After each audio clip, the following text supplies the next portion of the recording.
Глава Ингушетии Юнусбек Евкуров поздравил сегодня всех женщин с праздником 8 марта. Руководитель региона благодарен им за то, что женщина во все времена являлась опорой для мужчины. Сохраняя оптимизм в любых обстоятельствах, освещает жизнь своим очарованием, талантом и заботой. Этот замечательный праздник воплощает в себе все самое доброе, что связано с прекрасной половиной человечества. Материнство, любовь, красоту, тепло домашнего очага, уют и благополучие в семье, отметил глава.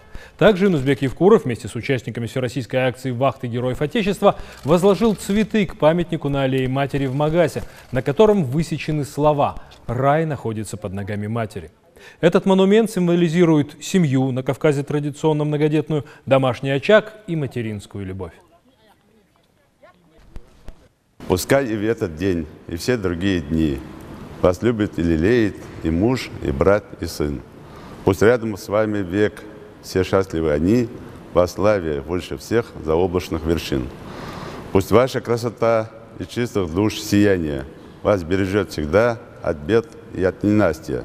Горя на гордых свет, их очарование залогом будет вам удач, любви и счастья.